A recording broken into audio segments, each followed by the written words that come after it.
Are you a fan of Walking Dead? Are you a fan of the zombie survival genre? Well, if that's the case, I have the perfect game for you because today on Joker Reviews, we're going to be previewing the brand new game coming to Kickstarter on October 12th, Card Z.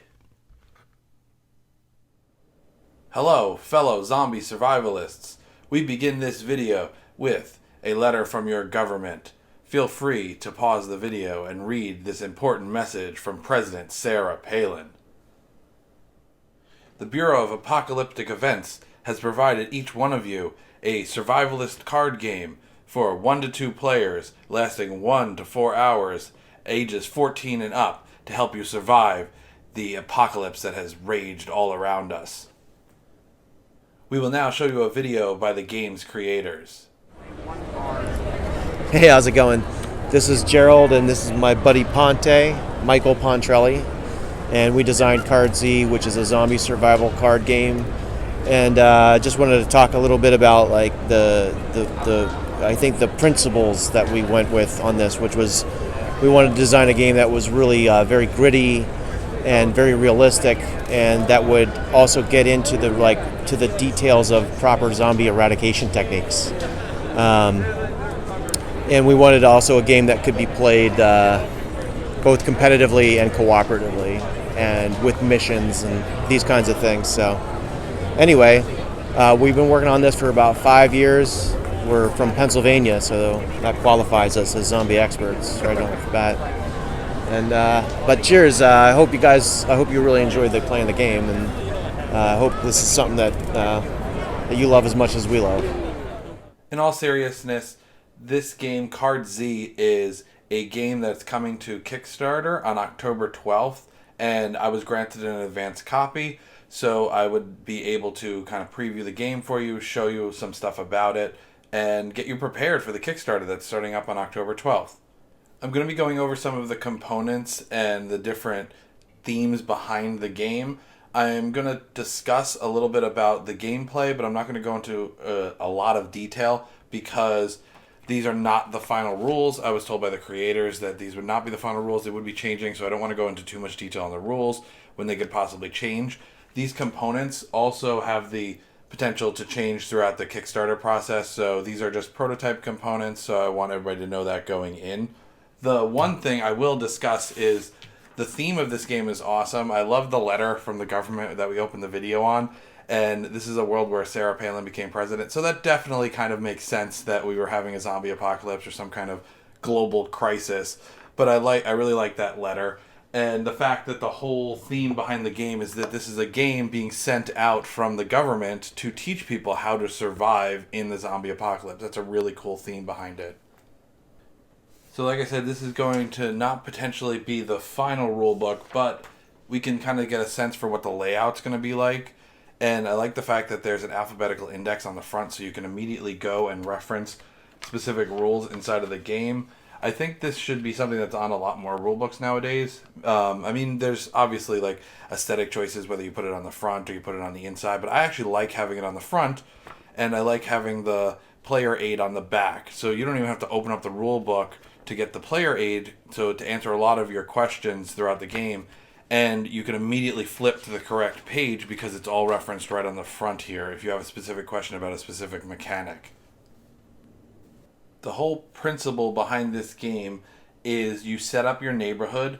So you can kind of see in the rulebook here, there's different ways to set up your neighborhood, whether you want the standard, the bridge, or the wide version. And there's certain cards that have to be in the same positions regardless of what game you're playing, and they'll be indicated by these arrows here. You can see the yellow there. And I have set it up for the bridge. In this scenario, the bridge always has to be the first card in the middle there, and then it kind of branches out from there. There's no other set cards on the bridge scenario. You can play with 1 or 2 players, but if you're playing with 2 players, you decide what your scenario is going to be. So the 2-player ones are the survive or the civic duty. Survive is essentially trying to gather enough food so you can last through the rest of the remaining days. And civic duty is going out and trying to rescue people and clear the supply routes and stuff like that, and then you grade yourself at the end to see how well you did in the game.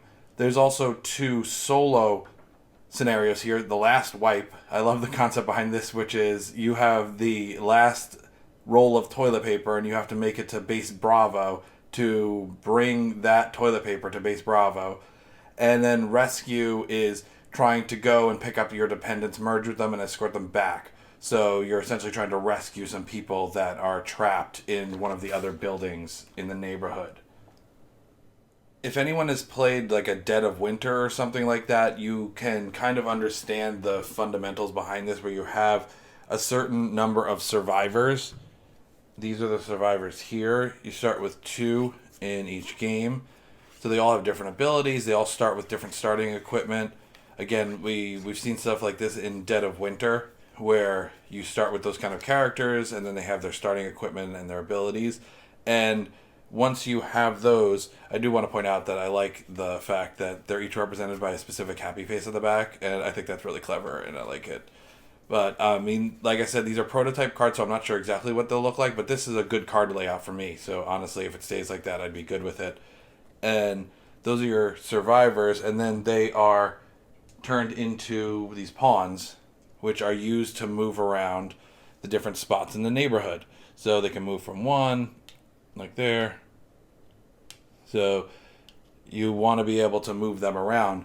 The big thing that makes this different from Dead of Winter or something like that is when you go into a territory, it's not just functioning as a card where you can search or things like that, which is what Dead of Winter looks like, which I think kind of makes the zombie experience a little bit more flavor than it is mechanic. And this, you get to zoom in onto this hex map. So if people have played some of the tabletop RPG games that uses hexes, this is what it's using.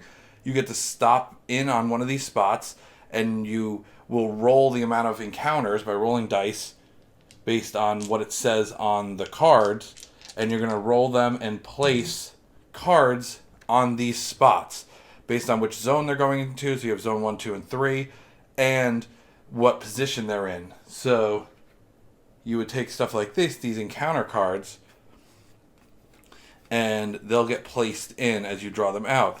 It tells you which different zones and stuff that they would go into. So like when you draw it out, so say you draw this card, it's a fast zombie, it goes into 1V. So if we are looking at it like this, go in here, it would be placed into 1V. And we know what card that is. It was a fast zombie, right? So once you place that in, you will be able to place your characters in on one of these starting spots, and you can then interact with the encounters that are on here. Sometimes the encounters will be survivors, sometimes they'll be dependent children. There's a lot of different things that can come out of that encounter deck. And I really like the fact that you can actually move around inside of this map. You can search new areas, you can potentially gather more zombies to you based on making noise and things like that. But having that extra element where you zoom in and actually have combat, I think really adds to this kind of zombie survival flavor. Another big difference that this game has over some other zombie survival games is when you're taking your turn here, and I'll let you take a look at this, but you can prepare, you can move over to one of the other spaces if you want to take a look at it. You then have ability to move again to retreat if you don't want to stay there or something like that. You can then clear the location, which is when you're going to be moving onto the hex map. But the big thing about this is you can continue to go through this until you clear it. So it's not like you're limited to taking 2 actions or something like where it's like, so you can only do 2 things. So like in Den of Winter, if I remember correctly, you can kind of search and maybe attack. I don't know how many actions you have, but you have a couple of actions that you're able to do, and then like everybody else has to go, and you got to wait around to do like another couple of things. In this, you are able to completely clear this location on your turn. So if you have a zombie here and a zombie here, after you get in and you're here, you can then take your shots. You have medium shots, long shots, short shots based on what you have. You also have melee ability. So that'll be all detailed, what the numbers you have to roll. You're going to be rolling a d10 for those kind of things. It'll be determined by the dice roll whether or not you're going to hit.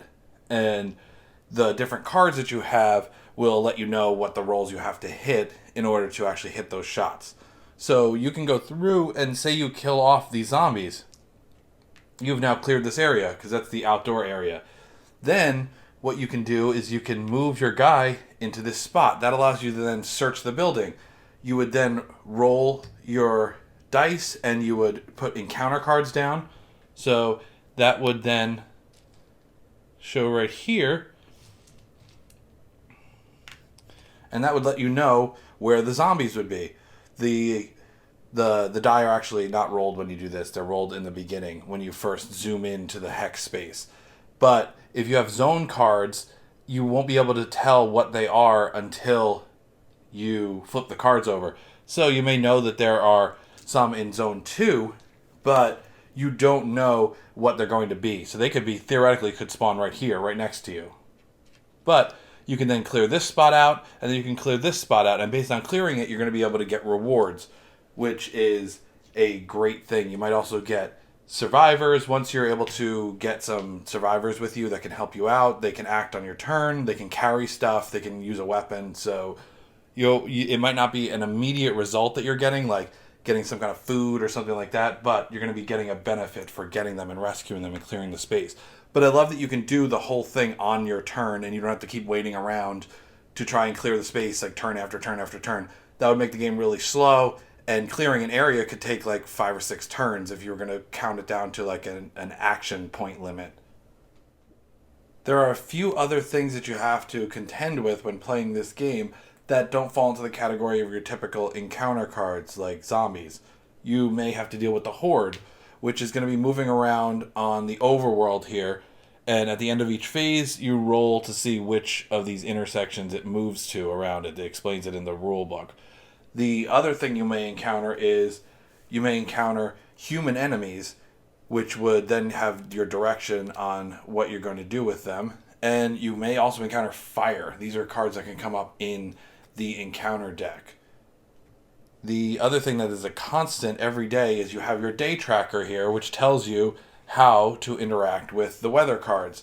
Weather cards will give you penalties to range or other effects that based on what time of day it is and what type of weather is actually happening, which is something, every day you're going to have to be dealing with this. So you kind of have to plan ahead because you might have range penalties and things like that. So like someone's like negative night modifiers, no alarm rolls outside. So there's a lot of stuff that can affect you based on whatever the weather is. Now I want to go over some of the components. So let's start with some of the cards. Obviously we have our neighborhood cards here where you can flip them over and they're either cleared or not cleared. Those kind of things. It tells you what to put them in. It denotes whether or not there's walls in between specific sections, so you can kind of know before going in what you're kind of looking at. It also allows certain things like, so this is off limits. It tells you how many encounters, it tells you how many items, like from the residential deck you can draw or the commercial deck. It tells you whether or not there's, so in this card here, hunting and trapping is allowed, so you can actually go hunting in this game to gather food. So if you're in like the survival mode, food is really like the hunting, kind of like getting deer, is really good. It's hard to do. You have to roll really well, but if you do it, it can like lead to you surviving pretty quickly. This one has encounters. It also has commercial and residential, which is kind of nice. And is the S-Mart here. So that one's involved in one of the specific scenarios. The bridge you can fish on. So there's a lot of things on these cards that add information that you have going into them when you step on them from the overworld and go into the hex map. In terms of the cards that you're going to be getting, you have your encounter cards, which are going to have different types of zombies. So like here's elderly dependent, child dependent, regular zombie. This is a slowed zombie. It tells you the information about them. So like the number that they have to roll to hit you. Slow zombie, this one goes shorter. It's carrying 1 residential loot, so you can denote that by these little things here. It'll tell you like how to make them look at the top there with the meeple. There's also dogs in here, which are hard to deal with because they move really fast.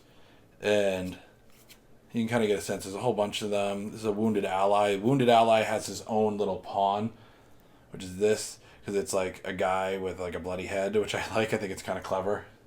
And so there's all this stuff that you can deal with. I don't know whether or not these pictures are going to change or what's going to happen with this. Whoa, that one's kind of creepy. But I'm not really sure what's going to happen with these, and they may change. But right now, I think they definitely serve their purpose. And it's plenty of information, tells you where to spawn them and everything like that. So that's the encounter deck. We're going to hit the item cards all at once. So we start off with your different types of food. So this is fresh food. These are... You don't have to do a sick roll when you eat these because they're fresh. You can see it's denoted by the one that says fresh food.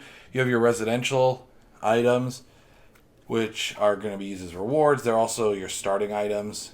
Your starting items will be in here. So like this one I think goes to the hunter. It's their starting item.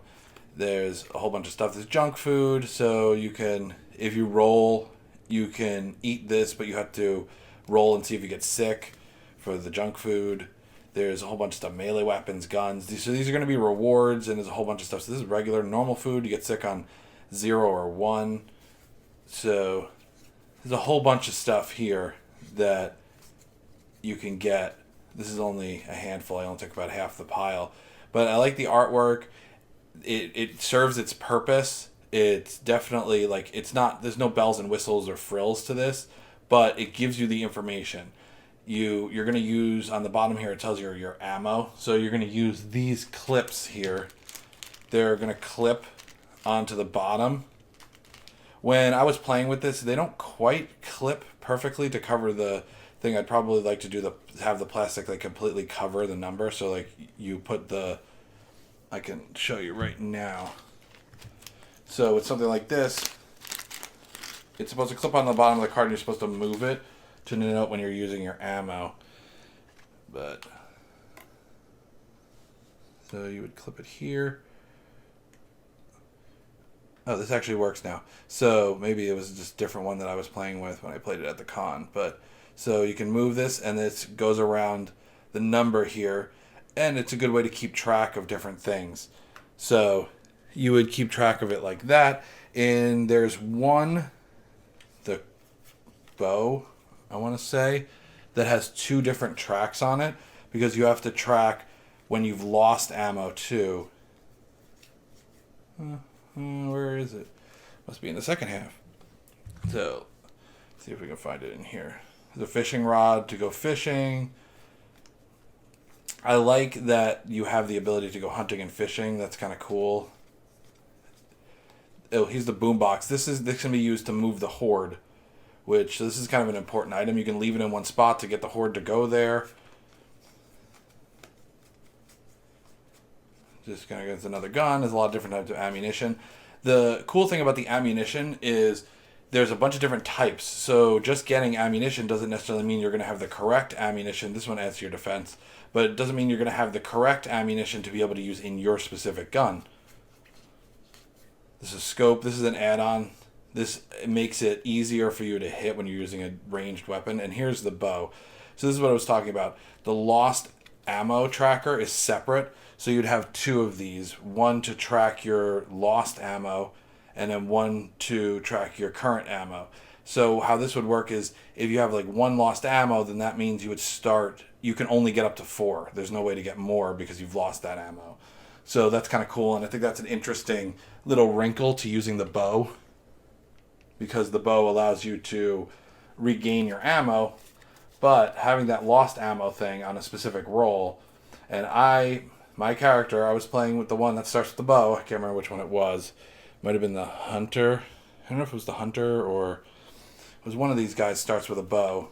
And survivalist. Yeah, there's a crossbow.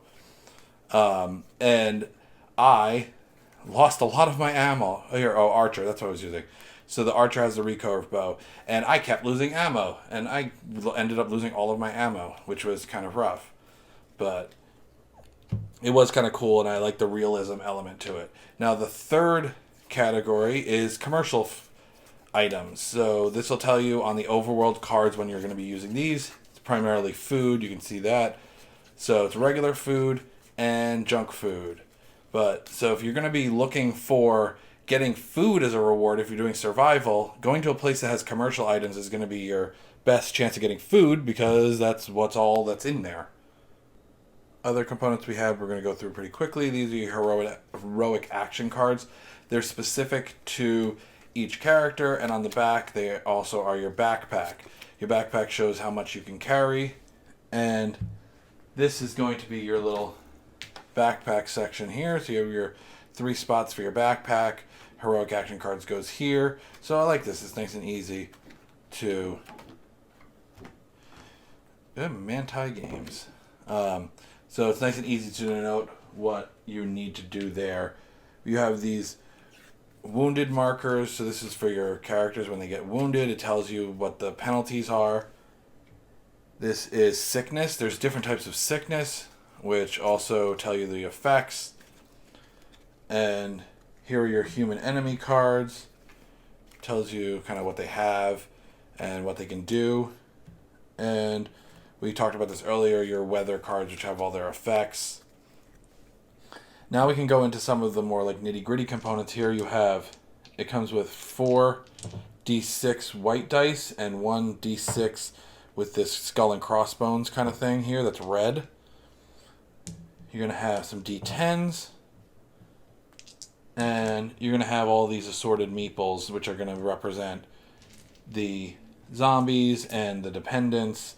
So the green ones are the zombies here. Each card will denote which color meeple you're going to be using. So you never have to worry about like memorizing which ones are which. One thing I do like is these are the dog ones. They actually look like dogs, which is cool. And I like that. Here you have your horde meeples, which are the larger ones. And you have things like this to denote different things about the zombies. Again, this will be shown on the encounter card, which ones you would have to do. So what you would do is you would place on the hex map. If you're using the hex map, you would place it like this. And you would place the meeple on top of it if it's supposed to get whatever that represents. So that's how you'd represent it on the hex map. And you have these, which are used to mark different categories about on the overworld. You're on like poker chips here. So you'd be able to change the colors of those, and they represent different things. And that's pretty much the components. So now that you kind of understand the baseline game and you understand the components and everything, I'm going to give you my first impressions. I'll meet you back up top. I like this game for a lot of different reasons. I'm a fan of a variety of the zombie games that are out there, zombie board games, Dead of Winter being the gateway game that first got me onto the genre. I really like Dead of Winter, but there are certain aspects of it that can kind of drag a little bit and kind of take you out of the game, or out of the kind of environment that it's creating. I also like Tiny Epic Zombies, which is also a really good game. There's Zombicide and Zombie Dice. There's a whole bunch of different zombie games out there. One of the reasons why I like this game so much is because you are not only moving around on like the outer world, like those cards that make up your neighborhood, but you also have this hex crawl kind of style of play, which works really well for kind of bringing you into the place that you're going to. So in a game like Dead of Winter, you're going to a location and you can do certain things at that location. You can search, you can fight zombies, you can do things at that location, but it doesn't feel like you're actually in that location. Something like this makes you feel like you're actually there. You have like your outside area, you have your interior areas like that. So it's like, wow, you're going to a gas station. You're really going to a gas station. These are the areas where the zombies can be outside. And then you have to clear the buildings one by one, the different compartments, like whether it be rooms, back rooms, everything like that. Maybe it's a garage and a store. So I like the fact that it's kind of got that aspect that you get from like watching Walking Dead, where they come up to some area that they're going to. Let's use like a supermarket or whatever, and they come up to it. They have to take care of the zombies that are outside. They have to go up to the door, get inside. They have to take care of those initial walkers that are right inside the door. They might have to go into a back room. They got to take care of those. So you're clearing the area. And I really like that. It leads to a more immersive experience that you're actually playing a zombie game. And also kind of in the same vein as that immersive experience. I like the fact that when you are playing your turn and you're going in to clear these areas, you aren't interrupted by your turn ending. So it's not like, okay, so I spawn in on this spot, I got to kill that zombie, and then I'm going to move or whatever, and then I'm going to kill that zombie with my other person, and then I have to go to another player's turn and they get to do something for 2 moves.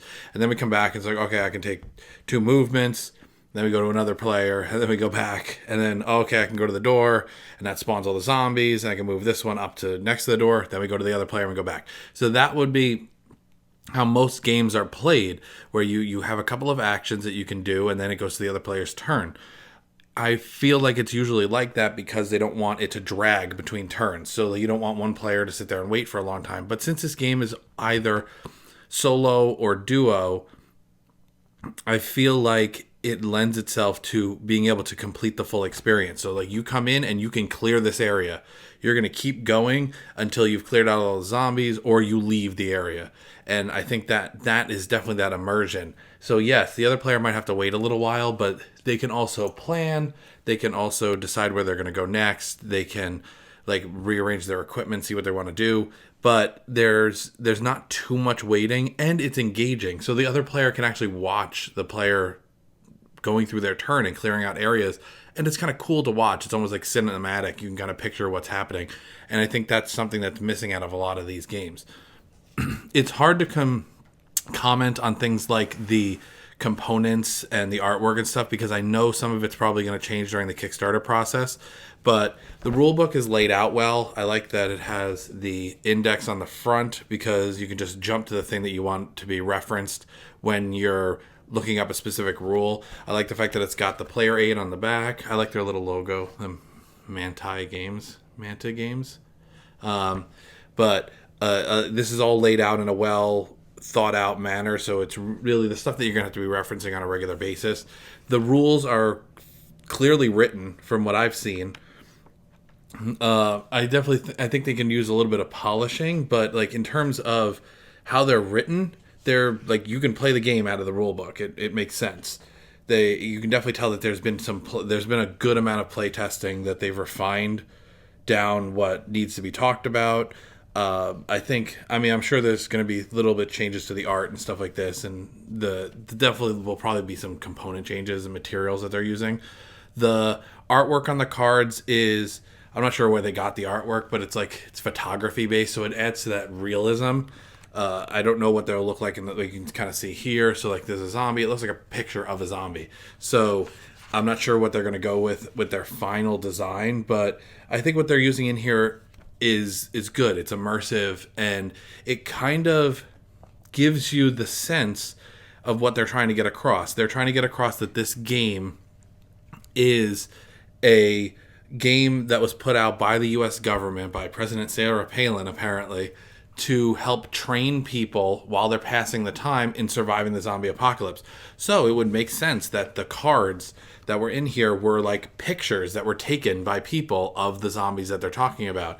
So it would make sense that it was kind of this realism aspect to it, that it's packaged the way that it is. So I could definitely see like if they, with a little bit of polishing, if they stuck with basically the aesthetic that they're going for, I think that really does a good job with it. And I think it gets across that theme. In terms of the drawbacks to the game, I don't really see a lot of drawbacks to it. I like the variety of the different scenarios that you can come up with, the different setups. Maybe you could add a little bit of variety into the setups. I mean, there's 3 ways that you can arrange the cards. You might be able to kind of play around with it a little bit more than that. You might be able to add a couple more scenarios, but beyond that, that's all stuff that could be added in to a sort of like expansions down the line when you add missions or things like that. There's also other types of zombies that you can add in later on. There's different weapons and stuff. This is all stuff that can be added later on, so it definitely doesn't need to be added at launch. But in terms of this game, I'm excited to play the final version of this game. I'll definitely be backing them on Kickstarter, and just playing this version, I've had fun with it. I got to play with the creators, and they were really cool, getting them to explain their thought process behind the game and everything like that. And we had a really fun encounter. I was playing with my sister, and she decided she was going to PvP me, and she ended up losing all of her characters. And so it was a really fun experience. I like the fact that PvP is in here. So there's things like in Dead of Winter, they have the trader mechanic, but in this, you can actually actively PvP other players if you don't want them to survive or you want to take their stuff. And I like having that as a possibility because, sometimes you just want to murder your friends in a game. And that's really cool. I'm not going to give it a final score. I'm going to wait until I do my review of it, like the final process, once it's all done. But I'm definitely going to be backing it, and I definitely recommend that you check it out. I'll have a link to their Kickstarter and their website down below. Their Kickstarter won't be live when I post this, but I definitely advise you go check it out. I will have a link to their website, and once it does go live, I'll throw it down in the description if you are seeing this after the fact. But yeah, check them out, definitely. If you like what you saw here today and you want to see more of these preview kind of things where I'm getting prototype games and I get to give you a heads up before they go live on Kickstarter, definitely let me know down in the comments. Let me know if there's any Kickstarters out there that you are thinking of backing or ones that just went live and you think need some more attention. Just let me know and I'll do what I can. Subscribe to the channel so you can get more of this content. Hit that bell so you know what's up, and I'll catch you in the next one. Bye, guys.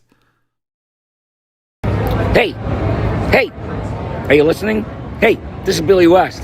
I knew you'd recognize my voice, but sometimes you can't because you're watching King's Entertainment Reviews.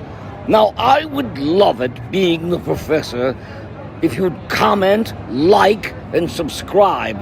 You hear that? He knows what he's talking about because he's a smart old bastard. Yeah. All right, now, get with it.